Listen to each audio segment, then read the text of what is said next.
Alzheimer quhet në gjuhën e doktoratës. Natyrisht duhet të theksoj që në fillim që unë nuk jam doktoresh, të mendoni që atë që unë po ndaj, nesër pas nesër do t'ju ndodhi juve, ose ju ka ndodhur në familje dhe të dini disa gjëra praktikale se si të merreni, domethënë si t'i trajtoni këta njerëz. Unë tash e pyes, kush jam unë? Më shikon dhe nuk më flet, nuk reagon. Pastaj e kap kështu dhe i them unë, Duçeri, për shembull, një paracukull, një kështu nickname që kishim neve që thristim njëri tjetrin. Nuk është e keq kuptuar Azilia. Azilia është shumë e mirë për gjëra të tilla sepse krijohet një ambient atje që kanë edhe doktor, kanë edhe terapista, kanë edhe njerëz që i shikojnë çdo ditë. Kurse për një motër, për një nën, për një vëlla, për një grua, për një burr që të ketë kujdes bashkëshortin ose vllajin, është jashtëzakonisht e vështirë në shtëpi. Ku janë ata 40 kushurinë të parë? Do thuash ti kanë problemet e tyre? Po, kanë. Telefoni është xhaba sot. Ta them duke parë kamerën. Telefoni është free. Nuk të kushton. Që një njeri të marrë një herë një telefon, të thotë, moj grua, ke një vit që ke ikur nga shtëpia jote. Ke nevojë për diçka? Turp të ken. Turp të keni juve të gjithë që nuk keni ndihmuar. Se kam vetëm unë vëlla. Nuk e kam vetëm unë kushëri. Të gjithë kemi qef të futemi në këto mediat, edhe unë nga që vëndo një fotografi kur kam pirë kafe me ty, ose kam pirë me një shoqen time, ose kështu atyri duke sigur unë po kaloj shumë mirë. Çfarë doni të bëni o njerëz? Doni që unë të dal aty ke kamera në Facebook ose në TikTok edhe të qaj? Mos harroni bëni subscribe tek kanali Shqeto.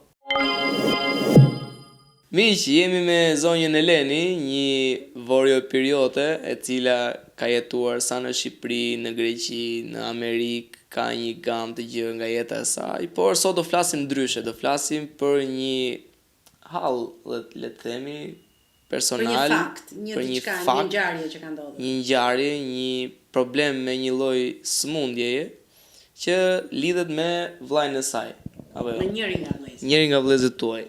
Për më tepër, nga se vuan, çfarë problemi ka dhe çfarë do të trajtosh për gjithë ata që na ndjekin, thonë ora këta çfarë po thon tani, se ka vllajën smur e po pastaj. Po mund të thonë, njerëzit janë të lirë të thonë mendimet e tyre, edhe neve në këtë moment kemi një arsye, domethënë pse e bëjmë këtë, jo që të dukemi, jo që të mbushim mendjet çdo njeriu ose ata të pranojnë ato që themi neve, ose të jenë dakord, neve themi ato që mendojmë se është e mirë për t'u bërë për njerëzimin. Se ndoshta sot na prek zonjën Eleni, nëse mund t'ju preki ju, mund preki gjithë kënd dhe nëse askush nga ne nuk e ngre zërin për një padrejtësi që na bëhet ose për një problem të caktuar, atëherë ne jemi thjesht një tuf me dele, apo jo. Apo na trajtojnë si fillim, si parantezë, apo na trajtojnë si delene, apo jo. Po, sepse ignoranca të bën dele. Dhe këtë arsye domethënë kam unë që dua ta ngrej këtë çështje sepse kjo sëmundje është një sëmundje që pjesa më e madhe e njerëzve ka turp ta thot. Është një sëmundje që nuk e ke krijuar ti vet. Janë gjëra që ndodhin. Si çdo sëmundje që askush nuk e doj që na preki. Natyrisht. Por kur të zë taksirati do ta kalosh. Do gjesh mënyrat me sportivitet, me hall, me problem ta kalosh. Me të gjitha ato që kërkohen. Po. Unë do të flas për sëmundjen e Alzheimer, që Alzheimer quhet në gjuhën e doktoratës. Natyrisht duhet të theksoj që në fillim që unë nuk jam doktoresh. Mos dëgjoni çfarë them unë. Mësoni. Ose reflektoni. Mendohuni do të thosha unë më tepër. Të mendoni që atë që unë po ndaj, nesër pas nesër do t'ju ndodhi juve, ose ju ka ndodhur në familje dhe të dini disa gjëra praktikale se si të merreni, domethënë si t'i trajtoni këta njerëz. Tashti vëllai im është 68 vjeç, edhe nga ato të dhëna që kam unë dhe nga kërkesat që kam bërë, vëllai tim duhet i ketë filluar kjo sëmundje e Alzheimerit, është skleroza në Shqip, duhet të ketë filluar këtu e 6-7 vjetë të shkuara. Pak nga pak. Si u njohët ju që kishte probleme të tilla, cilat ishin simptomat e para që ju si familjar vërejtët? Tashti jo të gjithë familjarët, dua ta shpjegoj, domethënë ta theksoj. Pra si kuptuat që unë e kuptova sepse nga Amerika gjithmonë flisnin pothuajse një herë në javë në kamera. E merrjan telefon. Pak nga pak filloi, unë fillova të kuptoj që të tjera gjëra i thosha unë, të tjera më përgjigje ai. Në qoftë se për shembull unë i thoja që ore po duhet ta bësh këtë këtu ose si e ke bër këtë. Për çdo gjë, për shembull, ku ke qenë, ç'a ke bër. I thoja unë për shembull nga fisi, se ne jemi fisi i madh, edhe njëri martonte vajzën, tjetri djalin, njëri linte, tjetri bënte baptistje, domethënë vaftizëm, si i thoni juve, pagëzim, edhe unë domethënë nga që isha larg, doja të dija, jo për thashë them, vetëm nga dashuria që kisha gjithmonë për familjen, doja të dija se ç'bëj dhe doja të dija domethënë se sa mirë ishte familja ime. Për të mbajtur një lloj kontakti të vazhdueshëm me familjarët. Edhe filloi domethënë që nuk mbante mend ose fillonte një muhabet e linte në gjysmë, dhe natyrisht nga që ishte jashtëzakonisht i zgjuar dhe shumë i edukuar dhe shumë i lexuar, që ta marrësh me mend që kur që i vogël ai lexonte ato enciklopeditë që ishin me 2000 faqe, natyrisht sepse ka punuar edhe në Mjalduri dhe ai bënte vet ato librat. Edhe ne i thrisnim Don Kishoti, sepse ishte jashtëzakonisht i zgjuar, i dinte të gjitha. Don Kishoti i fisit. Po, Don Kishoti i familjes. Për fisin nuk flasim se ishim fisi madh, nuk dua ta hapem aty, ne në brenda familjes tonë i thonim ashtu. Tani unë jam basatia. Edhe natyrisht unë nga që pëlqej dhe i besoj pak a shumë edhe zodiaket, unë jam vërgjëresh me gafore, kurse ai është peshk me gafore, që do të thotë që kishim shumë gjëra të përbashkëta me njëri tjetrin, edhe ajo që ka gaforja më shumë është ndjeshmëria, dashuria për gjithë njerëzit, për familjen, edhe të japim, ne japim. Mirë, po pjesën më të madhe të kohës na kanë marrë ters, edhe natyrisht është një martesë, një përmbledhje të dy, një lidhje midis të dy zodiakëve, domethënë zodiakut edhe horoskopit. Edhe vëlla im si peshk ishte domethënë shumë herë jetonte në botën e vet dhe i pëlqente e bukura, donte të krijonte. Në Greqi ka punuar për revistën, një nga revistat më të njohura të kohës atëherë, që ishte për të bërë dekorim shtëpie me kështu mobilje, me gjëra të tilla, kështu që gjithë jetën ai ka qenë kundrejt bukurisë, ashtu si dhe unë me sallon që kam punuar, natyrisht kemi qenë më tepër në këtë fushë, por kjo nuk do të thotë që dhe njerëz të tjerë janë, unë po flas vetëm për veten tonë. Do me thënë kjo sëmundje i ka filluar pak nga pak që atëhere, edhe nuk e keshim kuptuar dhe aq shumë, megjithëse kohët e fundit në 22-shin që unë erdha në Shqipëri, atëhere e kuptova që jetonte shumë keq. Jetonte keq? Me kë jetonte? Ka pas jetuar me nënën, po nëna ka vdekur në 2015 dhe që andej pak nga pak ai ka filluar, ka qenë shumë i lidhur me nënën, edhe si i ndjeshëm që ishte, humbi dhe shoqërinë e tij, se ishte vetëm. Pastaj doli dhe në pension, kështu që nuk kishte domethënë një punë që do shkonte çdo ditë ose domethënë do të humbiste mendjen, kështu që nga vetmia. Pra le të themi që ky lloj problemi i lindi në fazë ose në prag pensioni, që ai filloi që të mos ishte më ai personi aktiv. Përpara pensionit, duhet të ketë qenë sipas atyre kërkimeve që kanë bërë, ai duhet të ketë filluar mbas 2016-ës, 2017-ës, mbas edhe 2018-a. Po duhet ta lidh pak me arsyen se pse është shkaktuar kjo, pra është sëmundje biologjike, e lindur dhe që shfaqet sipas mjekëve flasin gjithmonë. Sipas mjekëve, ashtu si më kanë shpjeguar mua mjekët. Apo është një moment që njeriu pëson një shok, një problem ose ka pasur një jetë aktive dhe për një moment ikën nga puna, fillon edhe stresohet dhe kjo gjëja pastaj kalon në fazën tjetër. Ka të bëjë shumë ajo. Alzheimer është një sëmundje e trurit. Dementia, që thon skleroza në shqip, është sëmundje, që e harron dhe nuk e memorje, kanë këto dy sëmundje janë të ndryshme, por që kanë të njëjtat efekte, që nuk mban mend. Po dementia vjen nga pleqëria, kurse Alzheimer mund të kapi edhe 10 vjeç, edhe 15 vjeç, edhe 18 vjeç, nuk ka domethënë nuk ka caqe, nuk ka kufi. Unë mendoj që nuk jam si të shtash doktoresh, por fakte shumë të mëdhaja duhet jetë vetmia. E thatë edhe juve përpara që ishte përpara pensionit, kur doli në pension, ndaloi aktivitetet.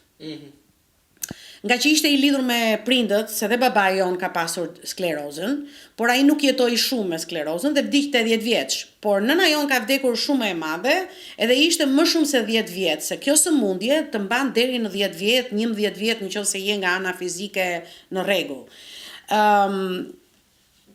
Vetmia mbas vdekjes së nënës, nga që nuk punonte, i vetmi aktiviteti ishte që të shkonte për të psonisur, për të gatuar për shembull për veten e tia, edhe për të shkuar në plazh, se si peshk që është i lindur në Mars, atij i pëlqente shumë deti, edhe shkonte me shoqëri mbas diteve dhe bile ka qenë shumë i shëndetshëm dhe akoma është nga trupi, nuk ka as kolesterol, as tension, as probleme me zemrën, nuk ka domethënë nga ana fizike. Pas problem nga këto që dëgjojmë shpesh të moshuarit të ankohen. Nuk ka. Tashi ai është 68 vjeç. Kjo ka filluar që kur ka qenë shumë i ri, për shembull 62, 63. Shumë i shëndetshëm nga ana fizike, por nga ana mendore jo. Vetmia është numër 1. Mos aktiviteti është shumë i rëndësishëm. Ai bënte gjimnastik dhe më duket e çuditshme. Pse domethënë se ai ka qenë gjithmonë i gjimnastikës, luante tenis gjithmonë. Nuk e di domethënë pse ndodhi, se siç thash nuk jam doktoresh, por sipas doktorëve ato shkojnë shumë shpejt.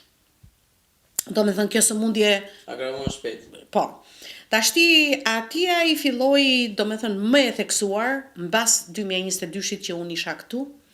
Dhe unë kur i thonë një gjëra, më thoshte që jam shumë i lodhur. Nuk duronte dot zhurmat. Të shikoni për shembull njerëzit tuaj që janë pak të moshuar ose në çfarëdo lloj moshe kur nuk e durojnë dot zhurmën, bënte kështu, nuk e duroj dot. Nuk donte shumë dritë. Nuk donte të ishte rreth e rrotull shumë njerëzve. Filloi të mbyllej brenda.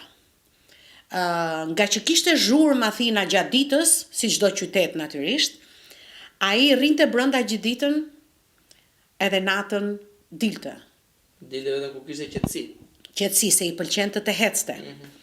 Edhe nuk ishte drita të shumta, domethënë që e merrja unë telefon, nuk ngrinte telefonin kohët e fundit. Nuk e kuptonte se si ta hapte telefonin. Dhe kur kishte ardhur herën e fundit, domethënë 23-shin, unë erdha në 22-shin, ai erdhi edhe një herë në Shqipëri në 23-shin për këto pronat që kishte këtu. Edhe shumë i lodhur natyrisht, e gjeta, domethënë e di që flinte në kushte shumë të vështira. Siç e gjeta unë kur erdha vjet në 24-ën, erdha në Athinë edhe e gjeta në kushte shumë të këqija. Do të thotë që frigoriferi ishte komplet bosh. As ujë nuk ishte. Që mua më bën të mendoj që ai njeri sa ditë kishte pa ngrënë. Dhe nuk kishte asnjë njeri që të interesoj. Natyrisht kur e merrja unë telefon, nuk e ngrente telefonin. Dhe nga që isha shumë i dyshuar, domethënë, vendosa që të vi, dhe vajtëm psonisëm dhe filloi domethënë që të hante, mirë po kishte filluar fatkesisht të arrinte në një fazë shumë të avancuar. Dhe sa vinte gjatë ditës, për shembull, ishte shumë i qetë, e ndjente veten jashtëzakonisht të sigurt kur ishte me mua. Edhe gjithmonë më thoshte mua, mos më lër vetëm. Ti erdhe të më marrësh mua tani, nuk do më lësh vetëm. Do me thënë i zë një frikë. Por gjatë ditës ishte mirë, gjatë natës simptomat fillojnë që ishte shumë i egërsuar. Fillon të akuzoj, për shembull, komshia më vodhi këtë, më bëri atë dhe mamaja jona ashtu bënte, komshia më vodhi mishin nga frigoriferi, thoshte. Nuk duhet njerëzit që shikojnë gjëra të tilla të rinë dhe t'i marrin në mënyrë personale, ua si më the ti mua kështu. Ato ashtu mendojnë, ashtu e thonë, dhe mbas 5 minutash, mund të them dhe 1 minuti e kanë harruar. Dhe kjo sëmundje, domethënë avancoi jashtëzakonisht, shumë, sepse filloi të mblidhte gjëra dhe kanë manin për të ikur. Ai mblidhte valixhe çdo natë, që kam dhe video, edhe mblidhte vegla, mblidhte gjëra që do t'i sillte në Shqipëri, sepse ishin fiksuar që do vinte në Shqipëri. Është shumë e vështirë që të jetosh me një njeri që ka këtë sëmundje. Sepse njerëzit, atë që duhet të dinë dhe është kryesorja, dhe tashti që ai është në azile, sepse nuk mbahet në shtëpi dhe atje ku është një dhomë shumë e vogël që nuk mund të jetoj as unë edhe unë edhe ai në një vend që kemi vetëm një krevat, se kështu janë kushtet në Greqi. Dhe është, domethënë, duhet të jetë në azile dhe azilet gjithmonë, sidomos shqiptarët, i kanë shumë të keq kuptuara. Nuk është e keq kuptuar azilja. Azilja është shumë e mirë për gjëra të tilla sepse krijohet një ambient atje që kanë edhe doktor, kanë edhe terapista, kanë edhe njerëz që i shikojnë çdo ditë. Kurse për një motër, për një nën, për një vëlla, për një grua, për një burr që të ketë kujdes bashkëshortin ose vllajin, është jashtëzakonisht e vështirë në shtëpi. Pikërisht, një ndër arsyet që ne po e trajtojmë këtë temë është sepse shpesh kemi dëgjuar këtu në Shqipëri zakonisht, ndodh që X i moshuar në një X azil u dhunua, u keq trajtua, nuk i trajtojnë mirë dhe si duhet reagojnë familjarët, siç e tha dhe ju që mund të jesh në punë, mund të kesh një aktivitet dhe s'mund të lësh ti të gjitha punët e tua për ta çuar prindrin se jeta vazhdon për të gjithë. Vetë personalisht mendoj që një fëmijë për prindin e vet duhet të sakrifikojë. Pra ky është mendimi im që kur bëhet fjalë prind, fëmijë, pra aq kohë sa prindi ty të ka lind, ka rrit, ka edukuar, është plakur. Pjesë e familjes tënde janë. Edhe gjaku është gjaku. Këtu do të dile edhe unë, rasti me vllajin, pra unë për shembull kam gjyshun në shtëpi, kam dhe nuk do ta mendoja kur që ta çoja gjyshin tim në azil, por nuk i dihet jetës. Është kjo pjesa. Mos thuaj fjalë të mëdha. Sigurisht, nuk i dihet jetës. Në rastin tuaj, pra ju si familjar, e keni gjetur si një lloj zgjidhje dhe më shumë mua më rri mendja tek pjesa e kushteve të azileve. Pra, a i trajtojnë mirë, a sillen mirë, a kujdesen maksimalisht. Shiko. Në këtë aspekt, domethënë, kjo çdo gjë ka dy anë. Si dhe korja që ka dy anë, leku, monedha ka dy anë, edhe jeta ka dy anë. Për të mos thënë që shumë gjëra kanë edhe 3 anë, edhe 4, edhe 5, është ajo plani A, plani B, plani C, kemi të gjitha ngjyrat, s'kemi vetëm bardhëzit, kuqet, jeshilet, verdha. Ideja është që në azile i mirë trajtojnë. Bëhet fjalë për një azil në shtetin grek apo në Athinë. Po nuk kanë shumë ndryshime. Sepse ajo është një biznes që është hapur gjithandej dhe kam dëgjuar edhe për në Shqipëri. Nuk ka të bëjë se je në Greqi apo në Shqipëri apo në Amerikë dhe të trajtojnë keq ose të trajtojnë mirë. Nuk ka të bëjë fare me vendin. Njerëzit duhet të jenë të edukuar të shikojnë disa gjëra për sa i përket aziles. Në azile nga njëra anë është mirë për ne pjesëtarët e familjeve të familjes të kemi njeriu tonë në azile sepse neve duhet të vazhdojmë jetën tonë. Dhe natyrisht kjo nuk dëgjohet shumë selfish, domethënë vetëm për veten tonë. Nuk ka të kuptim. Ka kuptim që neve duhet të vazhdojmë jetën. Unë dua të punoj, unë kam lënë punën një vit tashti për shembull. Dhe unë kam të gjitha faturat e mia për të paguar. Kam jetën time, kam piksynimet e mia, kam djalin tim, kam familjen time. Shumë njerëz janë të martuar, dhëndurët nuk duan, nuset nuk duan, sepse dhe ato kanë të drejtat e tyre. Pikërisht, domethënë është një zgjidhje e mirë. Për të dalë tek kjo, te vazhdimi i jetës që fundit është e domosdoshme. Atëherë të shkosh në azile nuk është turp, është bile një gjë shumë e mirë që populli shqiptar sidomos duhet të edukohet më shumë me këtë, megjithëse kam dëgjuar që janë hapur dhe azile edhe këtu. Duhet të jesh i edukuar në këtë fushë që të mos ta marrësh për ters. As ta ndjesh veten tënde fajtor, si e lash unë maman time, si e lash unë vëllain tim, motrën time në azile. Jo. Është një vend që kush e ka nxjerrë i pari ka bërë shumë mirë që e ka nxjerrë, po gjithmonë me kuptimin e mirë të fjalës. Dhe gjithmonë duhet që shteti të jetë më vigjilent ndaj këtyre institucioneve. Kjo vlen për të theksuar. Shumë. Dhe bile unë do t'i thoja shtetit, në vend të bëj këto gradacela 40 katëshe, të hapi sa më shumë azile që të kenë mundësi njerëzit të shkojnë atje, të jetojnë me dinjitetin që kanë jetuar kur kanë qenë të rinj, se dikush ka qenë avokat, dikush ka qenë president, dikush ka qenë punëtor, dikush ka qenë fshesaxhi. Nuk ka rëndësi, njeriu është njeri dhe ka dinjitetin e vet. Dhe atë duhet ta ruaj mbas pagesës, Po, sigurisht. ashtu si që ka pasur ai njeri. Dhe unë, si motër, nuk, ose si nën, si babë, ose si vëlla, si djalë, si motër, nuk lejoj që një azile të më keq trajtoj njeriun tim, se si, në fund të fundit unë e paguaj për atë punë. Tashti, këtu në Shqipëri, unë, edhe në Greqi, nuk po them, edhe në Amerikë, ka njerëz që punojnë brenda në për azile, që janë të shkëlqyer në marrëdhënie me të sëmurin, sepse din gjendjen e tij dhe i trajtojnë ashtu siç duhet, por ka dhe nga ata njerëz që e bëjnë atë punë se nuk e duan. Çfarë do lloj pune që do bësh sot duhet ta bësh me pasion sepse e do. Ata njerëzit që nuk janë humanitar, nuk duhet të shkojnë për këto punë. Vetëm se duan të marrin lekun. Mund të pyesësh njerëz ti thuash që pse u bëre ti avokat, ose doktor, ose ku di unë, një profesion tjetër për flokët, ose aty bën lek. Kjo përgjigje është një big jo. Një tabele madhe stop. Në qoftë se ti nuk e dashuron atë punë që bën, mos e bëj. Sepse ti duke e bërë për lek, nuk e bën me shpirt dhe pasojat e tua i pëson një tjetër, i cili është i sëmur dhe mbi të gjitha të paguan. E kupton domethënë mentalitetin? Sigurisht që ky është mentaliteti, por prapë qëndrojmë tek pjesa që shteti duhet të jetë sa më shumë, të paktën këtu në Shqipëri, sepse për Shqipërinë. Ne që punojmë me media, ka raste pafund, rasti Fierit që më kujtohet më për moment tani ka qenë që ishte një rast në Fieri që punojësit e azilit i keq trajtonin. Pacientët në Tiranë ka pas disa raste, domethënë për 1-2 azile që i keq trajtojnë. Pra, në këto raste thjesht detyra që duhet bëjë shteti duhet të jetë më shpesh prezent në këto institucione.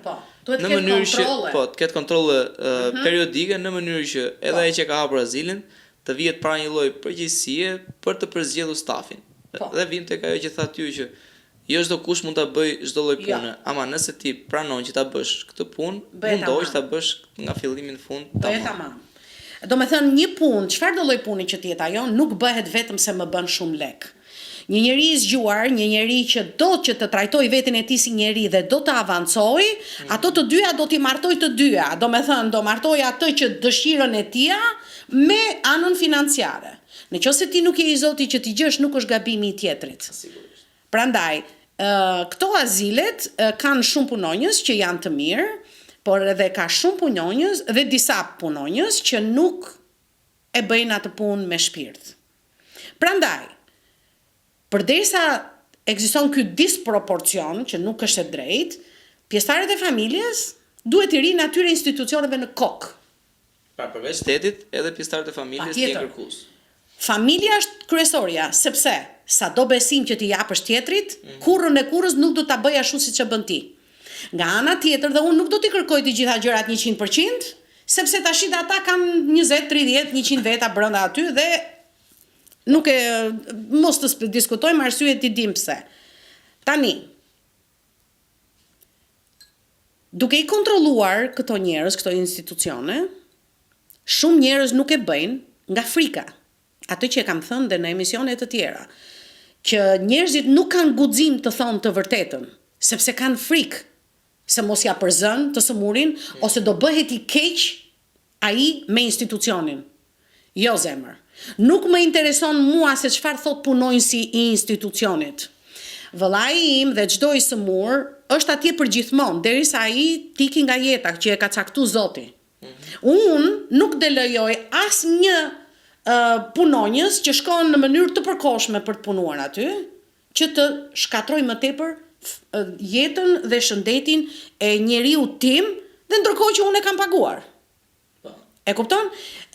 Kemi arritur në një moment që në shumë vende bëhen abuzime të tilla, sepse njerëzit nuk flasin, kanë turp të thonë të vërtetën. Unë nuk e kam problem të kem shumë pak miq në jetën time. Ose mos kem dhe asnjë, mos kem as familje, mos kem as njeri. Vetëm e di që kam luftuar dhe do të luftoj për të vërtetën, për të drejtën. Sepse njerëzit nuk e kuptojnë që kur i bëri një padrejtësi njërit, do ketë shumë pasoja të tjera nga mbrapa, që ç'të ri tashit dhe ti numëroj. një gjë e keqe, vura këtë këtu, unë kjo ra. Pasojat kush janë, jo vetëm që u derdh kafja dhe unë humba kafen, jo vetëm që unë thyva filxhanin, jo vetëm që u bë pis këtu dhe unë duhet ta harxoj kohë që të pastroj, dhe jo vetëm që më ndërpreu nga biseda me ty. Ama bash do jemi miq, mbas kësaj se po flasim për gjëra të drejta. Natyrisht. E drejta më në fund do fitoj. Sigurisht. Natyrisht duhet e dim të gjithë që në rrugën tonë do kemi e zem 100 veta, nga të 100 veta, po pate një mik je me fat.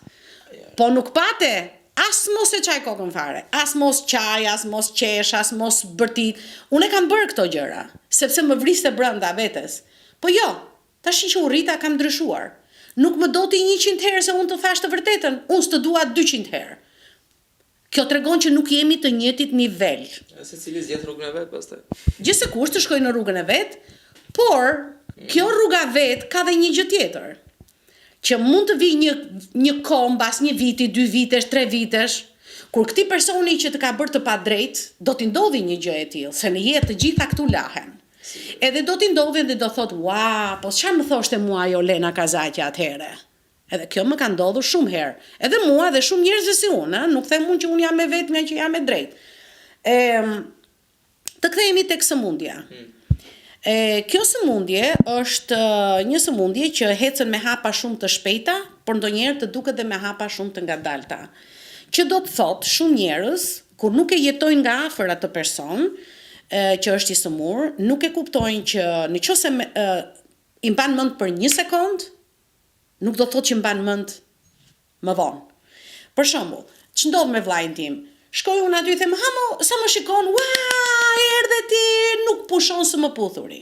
Ato infermierët atje, domethënë të njerëzit atje çuditen, çfarë dashuri kemi ne të dy.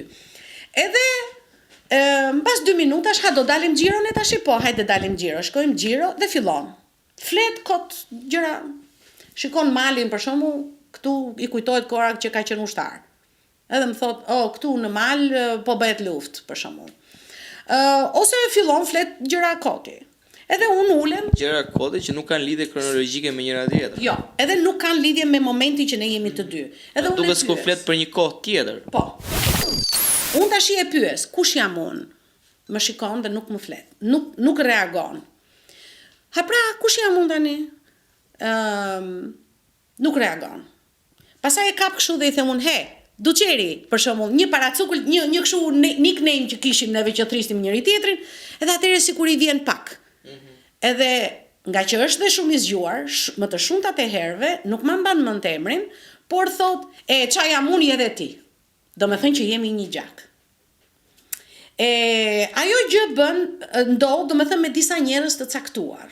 Për shembull, deri tani ka mbajtur mend pak vllajin e madh. Po të shikoj fytyrën e mbesës e mban mend që është një fytyrë e njohur, por ka raste që e njeh, ka raste që nuk e njeh. Që e ka parë shpesh dhe e shtrënjosur më gjatë në subkonsciencën e tij. Nuk besoj se është nga që e ka parë shpesh. Jo, nuk ka të bëj fare ajo, se nuk i ka parë shumë shpesh, se jetonin në 2 qytete të ndryshme, por është ajo që mban mend në vitet e shkuara. Tani im vëlla ka 35 vjet në Greqi, edhe fliste greqisht njësoj si unë, do me thënë njësoj si grekët, sepse edhe flisnim në shtëpi, pastaj edhe ai ka bërë atë shkollë që kam bërë unë, edhe tani që është, do me thënë, me këtë sëmundje, ai do të flasi vetëm shqip, sepse mban mend vitet e shkollës. Dhe ndonjëherë unë çuditem me historitë që më thotë. Por këto momente janë flashe, që themi, momente të caktuara, janë 1 sekond, 2 sekonda, edhe kaq, mori fund. Ajo që duhet të bëjmë neve tashti, që kujdesemi për këta njerëz, sepse ai, do me thënë, është në atë shkallë, tani nuk kthehet dot më mbrapsh. Problemi, arsyeja pse po e bëjmë këtë emision është se si ne të tjerët duhet t'i trajtojmë këta njerëz. Nëse ai të thot një gjë të keqe, që mua s'm ka thënë asnjëri më vëlla asnjë gjë të keqe, jo vetëm për mua, po edhe për asnjëri, se ashtu është natyra e tij, por edhe po të thot për shembull diçka negative, e mbledh për njerë, nuk e zgjat. Tërhiqet. Por ka karaktere të ndryshme. Tashi, unë atje në azili që shkoj 2 herë në javë, se ka që të lënë, shikoj disa gra që janë aty dhe ato zihen me njëra tjetrën, flasin, po i thashë theme, kush është kjo që vjen këtu gjithë ditën me Dimitrin, më shikojnë mua që i pres thonjt, i pres flokët, po kush është kjo? Edhe mendonin që unë isha gruaja e Dimitrit, dhe një ditë më erdhi një grua dhe më tha, moj ti tha kush je ti tha që vjen këtu tha. Sepse ato nga që nuk e kanë, po, se dhe ato janë në të njëjtën gjendje. Edhe i thash unë jam motra e tia. Unë blodh. Dhe që atëhere nuk na ka shqetësuar më, do me thënë që të vi. Po kur shkoj unë, gjithmonë shikojnë çfarë shërbimi do t'i bëj unë Dimitri. Dhe shikojnë që unë e marr dhe e çoj shëtitje për shembull, e ushqej, çoj gjërat që hanë dhe natyrisht më vjen dhe keq tani, në fillim e bëja atë, po tash e nxjerr jashtë për të ngrënë se nuk dua që të jahaj përpara të tjerëve. Jo se ato nuk i ushqejnë, do mos më merr gabimisht. Por si ti trajtosh ta njerëz, nëse do filloj që të thotë. Do të qëndroja pak te kjo pjesa që the ti, domethënë, edhe pse ata pak a shumë kanë të njëjtën diagnozë, le të themi, ose të njëjtën sëmundje. Po. Kanë momente. Prapse kanë kërkuar një lloj rrethi shoqëror dhe edhe tek ta funksionon ajo bashkëtesa, familja. Ato vëllai im më thot mua që po shkoj në shtëpi tani. Në fillim më thot nuk e dinte se ku shkonte. Pastaj se janë me shkallë. Me etapa. Sot për shumë në fillim nuk dinte ku shkonte. Pastaj thoshte ja do shkoj atje lart. Pastaj të shkoj unë atje lart, më pyeste domethënë të shkoj unë atje tash, edhe thosha shko fleti tani edhe unë do vi prap. Sa kisha kthyer kurizin, vajti ushtri më harroi domethënë që i thashë do vi prap. Dhe ato tash janë bërë një familje aty brenda. Edhe ai ka fytyra të para ato, i njeh dhe kujton se janë njerëzit e tij. Por kur vjen momenti që them unë që kujton diçka, më thot mua, pse vjen vetëm ti dhe nuk vjen asnjëri tjetër? Unë po t'ja u them të tjerëve pjesëtar të familjes, nuk do ta besojnë. Po ku është filani? Kujton për shembull një kushuri ose një person. Ku është filani? Pastaj thot, ja e shikon, unë nuk kam aktivitet këtu, sepse e mban mend veten e tij që ishte gjithmonë në aktivitet. Por këto janë momente, një sekond. Kështu që kur ja thua një personi tjetër këtë histori, edhe ti them unë që Dimitri sot foli për ty, të kujtoj. Ato tash i kujtojnë se mua më ka dashur kaq shumë edhe mua nuk më harron. Jo, nuk është fare ashtu. Është një sekuencë që është një moment i vetëm.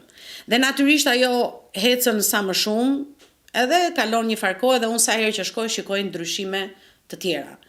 Tashti, kur kemi një person të familjes që ka një sëmundje të tillë, gjithë familja, duke përfshirë dhe kushurinë e parë, dhe të dytë, ato që kemi qenë kaq të ngushtë, nuk e kuptojnë se sa e rënd është dhe për atë kujdestarin e të sëmurit.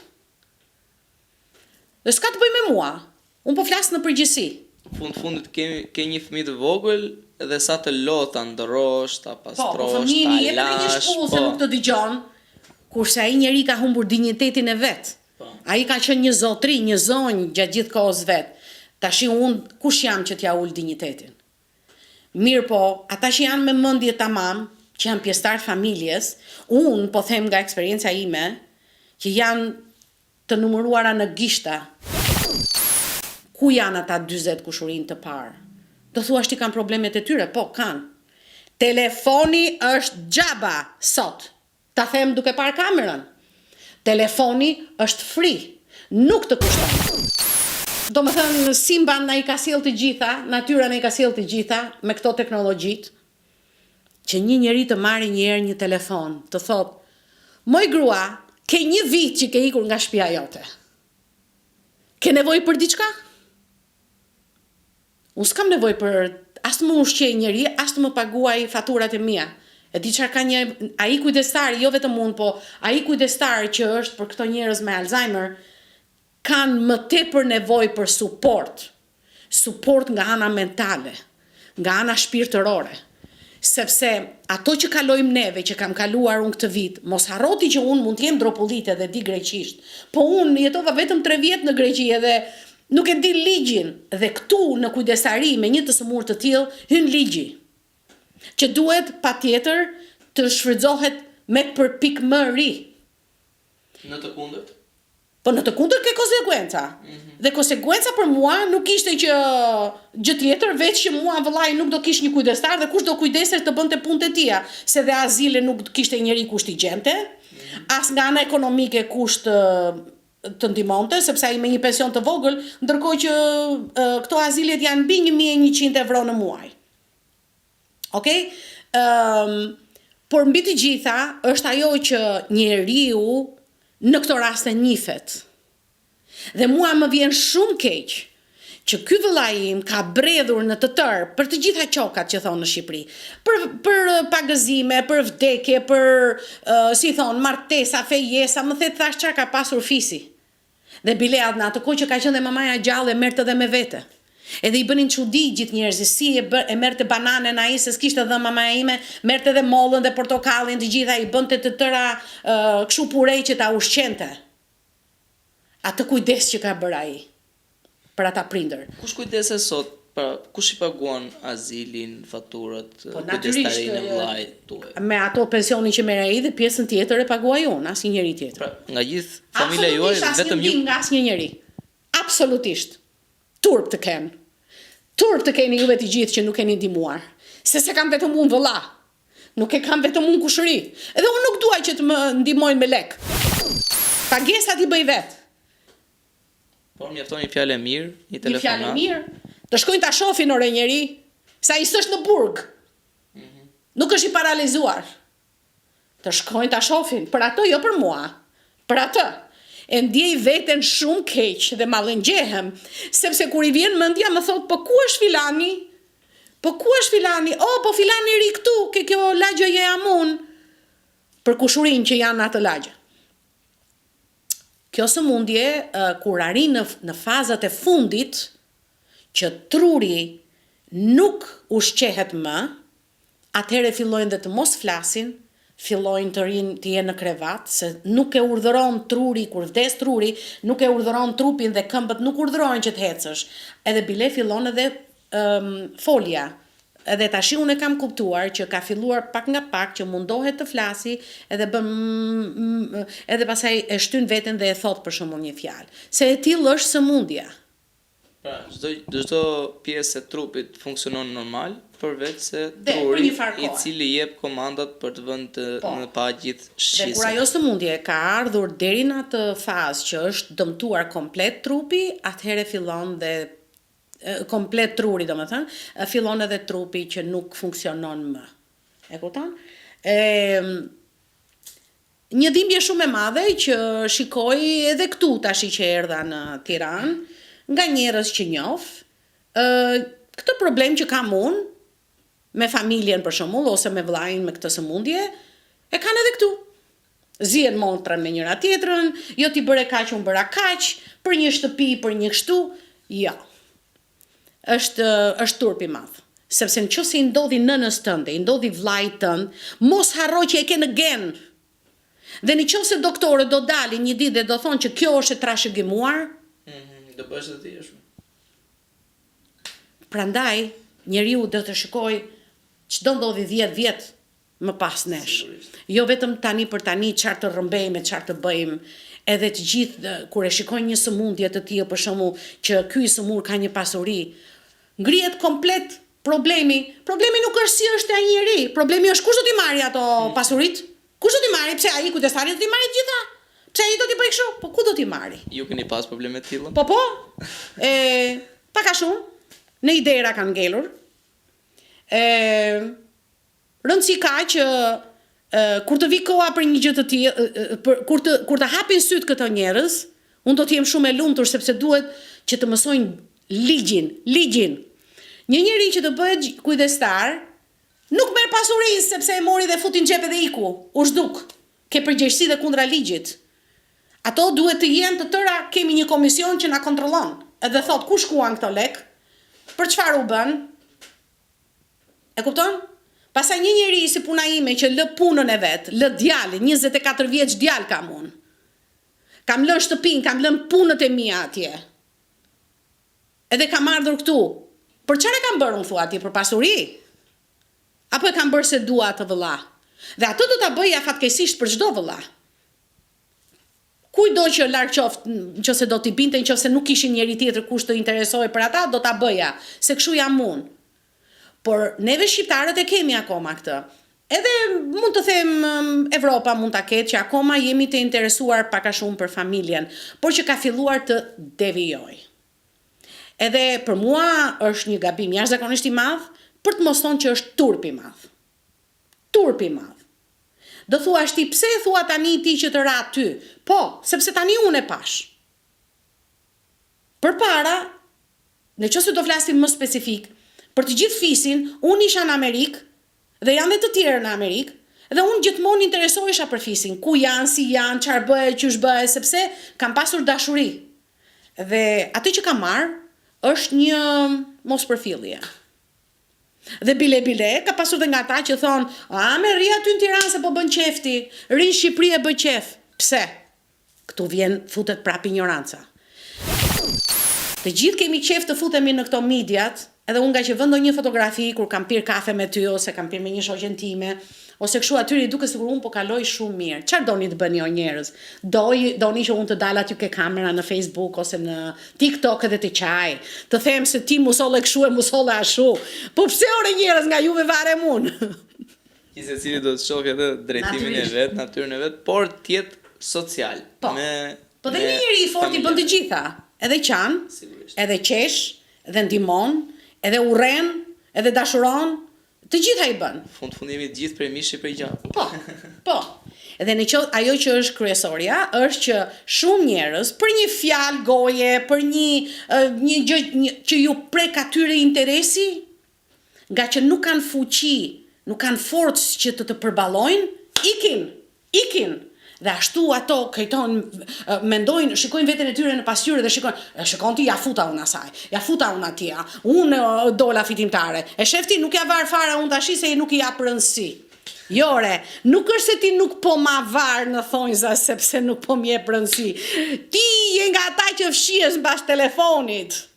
Fshihesh, domethënë, mbas derës sepse nuk do që të dalësh ballë për ballë, se një njeri që do t'i diskutoj problemet, dhe në shoqëri dhe në familje i diskuton gjërat. Bëre ti një gabim, bëra unë, ta diskutojnë. Pjesa që njerëzit, ka dhe disa njerëz që jetojnë për telefonin, pra po t'i shohësh profilet në rrjetet sociale, i kanë plot me foto të bukura, jeta jo e cën vaj. Po. Dhe pjesa më e madhe e tyre jetojnë në mizeri. Pjesa më e madhe e tyre kanë, pra, përgjithësisht shqiptarët e kanë këtë që të bëjnë një jetë të dyfisht, i them kësaj lloj jete. Tangërliku që thonë. Ose tangërliku. Egoizmi i sëmur. Egoizmi për mua është gjëja më ignorante që mund të ketë një njeri sot. A është tangërliku sëmundja e shekullit? Po ka qenë. Tangërliku gjithmonë ka qenë. Po. Si thoshin asaj fjale, dhe si thonë... Dhije zgjebosur dhe bishti përpjet. Ja. Dhe dhije zgjebosur dhe bishtin përpjet. E mbyllim tani? Po, kemë për të thënë? Çfarë të them tjetër? Duhet vetëm të jap një mesazh që këto njerëz që kanë njerëz të familjes së tyre me Alzheimer të kenë durim, të kenë mundësinë të kuptojnë që do kalojnë shumë lart e poshtë me njerëz e me sëmundjen e me ligjin e me azilen e me gjithë, po duhet të jenë të fortë. Një punë që e fillove duhet ta mbarosh. Është problem i karakterit të çdo njeriu. Një njeri i dobët, më mirë mos ta marrë këtë përsipër. Një njeri i fortë që është i Zoti, që të përplaset edhe me murin, po prap të mbijetoj, atëherë ta bëj. Se kjo është gjëja më e vështirë që një kujdestar mund të bëjë në ditët e sotme. Nuk ishte gjë më të bukur dhe mesazh më të mirë. Pra, miq, arsyeja e bërjes publike të këtij problemi nuk ishte vetëm pse i ka rënë ky hall zonjës Eleni, por sa njerëz preken nga kjo lloj gjëje dhe si duhet reagojmë ne, pjesa tjetër që kemi trurin në vend, kundrejt këtyre fenomeneve. Shpresojmë që të ketë sa më pak, shpresojmë që t'ja dilni mirë me këto lloj problematikash gjithë ju që ju kanë prekur këto gjëra dhe këto probleme. Dhe s'na ngele gjë tjetër se themi paqe, shëndet, harmoni mes familjeve, fisit, fshatit, qytetit e më gjerë. Shifemi në puntata të tjera. Mos harroni bëni subscribe tek kanali Shqeto.